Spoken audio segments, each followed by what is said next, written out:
Hey guys, what's going on? Tyrauku here, and I hope everyone's doing great. Now, if you're watching this video, I hope that you recently pulled this champion, especially if your name is Lamarzi. I know you've been looking for this champion for a long time, but I can't imagine you're watching this video just putting yourself through more torture. So, if you pulled this champion, congrats. There's a 2x Void event coming up this weekend, which gives you a double the chance to pull epics and legendaries from Void shards. Now, this champion I'm going to talk about today is Seer. Now, you may have seen her in Doom Tower. You may have seen her in a lot of fast dungeon runs. She's an amazing PvE, so player versus environment, basically all non-arena content, non-PvP content. She's amazing, okay? You'll use her in Faction Wars, you'll use her everywhere. But today, that's not what I want to talk about. I want to talk about a actual different approach to this champion, which actually came to my mind after Besmir stopped by my Twitch stream during Plat Reset and mentioned that Seer is actually a very good arena nuker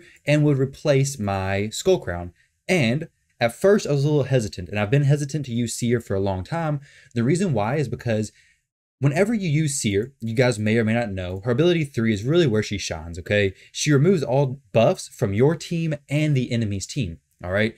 Now, if you remove all the buffs from your team, you're putting yourself kind of in a bad situation if the enemy gets a turn. Well, if you've been following along with any of arena content, you'll know that if you're going to plan to go first, you really need to kill the enemy when you go, right? So if the enemy gets a turn anyways, then they're probably going to mess you up. So typically, you plan to win in that first go round anyways. So if Seer does remove all of your buffs, or when she does remove all your buffs, does it really matter? I guess ultimately it doesn't, as long as you can hit them hard enough to kill the enemy team.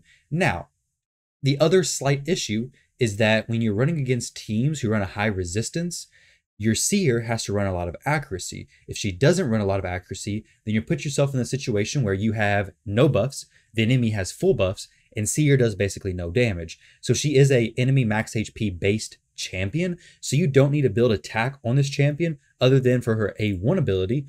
But other than that, you don't need attack. Just crit damage helps scale this. Obviously, you want to shoot for 100% crit rate as well.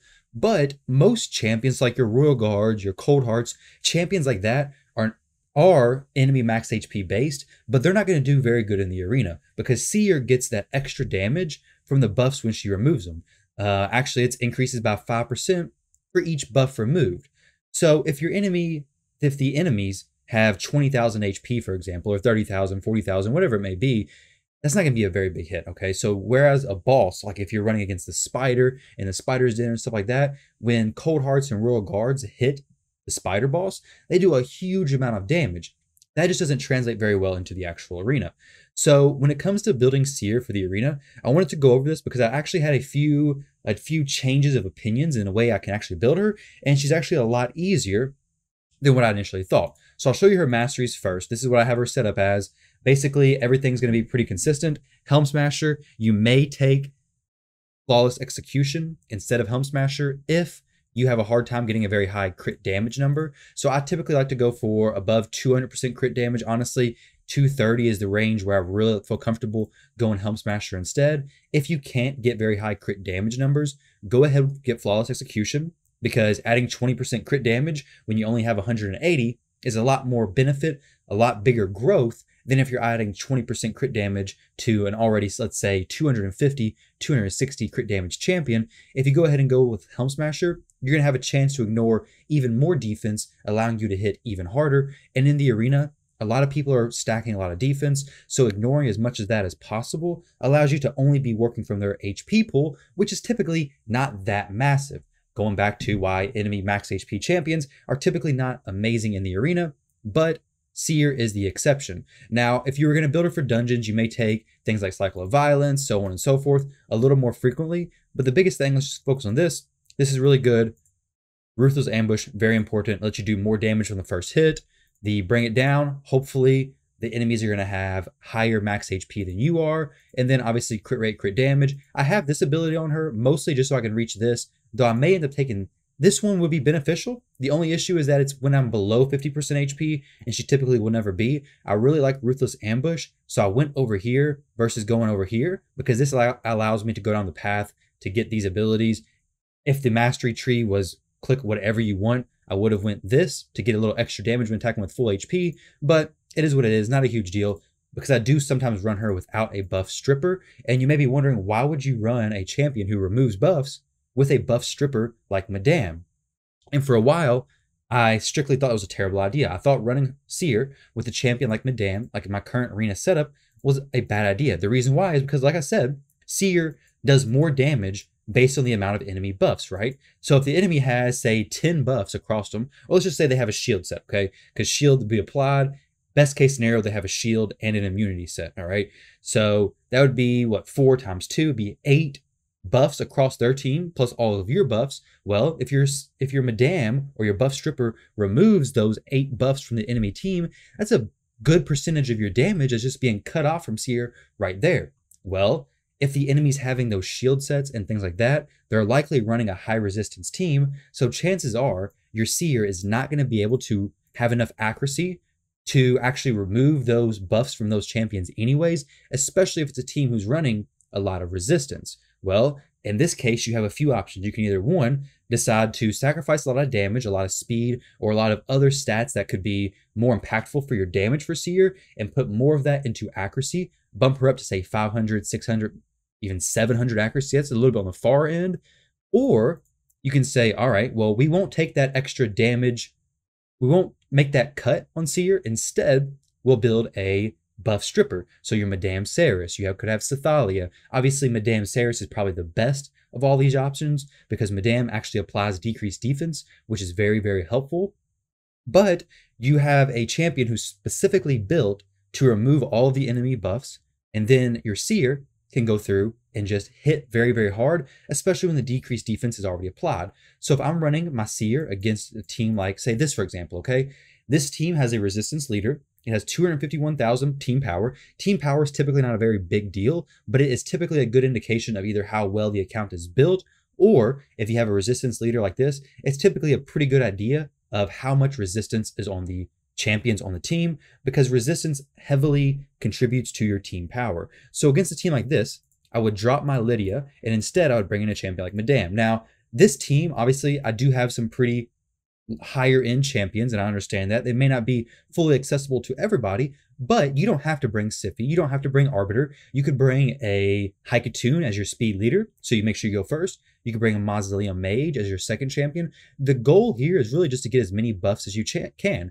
And on my team with Lydia, my Lydia is actually in a shield set, so she brings 1 additional buff as it is. But as you can see here, my Madame, I'm going to go ahead and remove these shield sets from everybody. If I would have used Lydia, Seer may have been able to remove everything from the enemy team.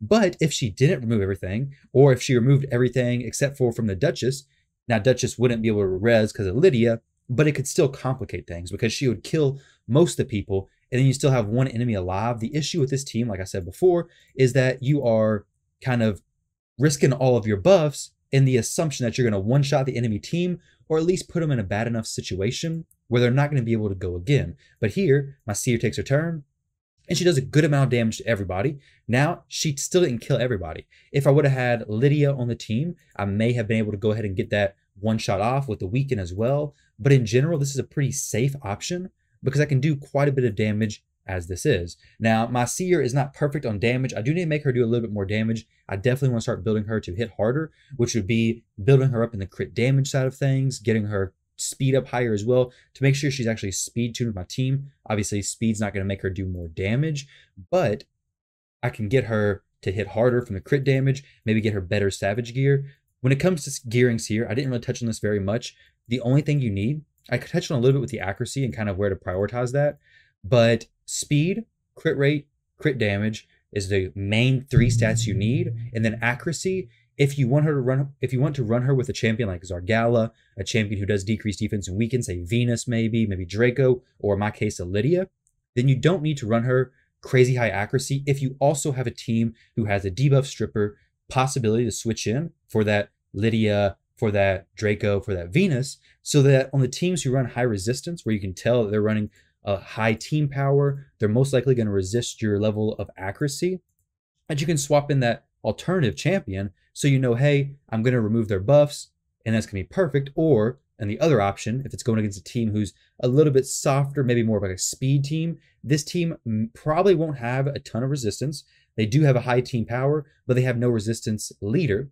So I'll go ahead and use Lydia in this situation and go ahead and see how the Lydia performs. So Lydia brings the benefit of an extra buff with a strengthen plus the shield set. She also brings defense down and weaken. So this adds for a really nice amount of damage I can deal. However, Duchess did resist, and she would probably resist a buff strip if they had a shield set on the enemy team. They don't, so my Seer should be able to kill him with all these buffs on her, but we'll see. Okay, so see, the Duchess survived. However, we do have Lydia to block the revive. Obviously, if you don't have Lydia, you won't have that block revive benefit. But against a team like this, Madame may have been the safer option because she could have removed those shield sets if the enemy was running them. Luckily, in my situation, the enemy wasn't running any shield sets, so this Duchess doesn't have an insane amount of HP. But you can kind of see where Seer has those two different options you can run her with. You don't actually have to run her with a crazy high amount of accuracy like I originally thought you did. You can definitely run her with a lower amount of accuracy. Just build your teams around that and make sure it makes sense. Hopefully you guys do end up pulling her. She's incredible in all areas of the game. She does a ton of damage. And to my surprise, and I'm very happy that I learned this, that Seer is actually very good in the arena as well. I'm also trying to get this video out today because I'm hoping that during this 2x Void event that I pull a Hegemon. I hope I pull an Enithui. I hope I pull an Ithos.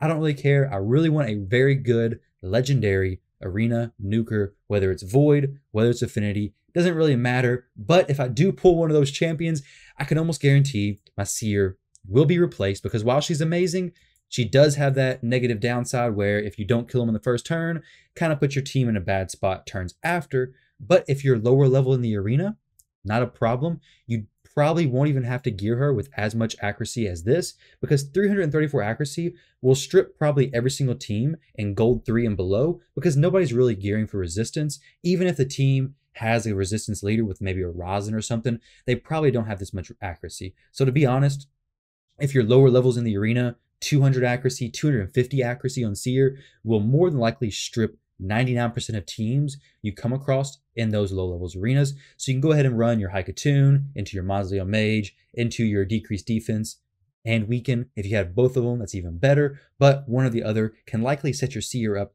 to do more than enough damage. If you don't have a Savage set for your Seer, go ahead and throw her in Cruel. If you don't have Cruel sets for your Seer, go ahead and get her as much crit damage as you possibly can. So I hope this video helps you guys out. You also don't have to worry about the attack, but feel free to check out the live stream, twitch.tv/Tyrauku. Thank you all very much for watching this video. I hope you enjoyed it, and I'll catch you in the next one.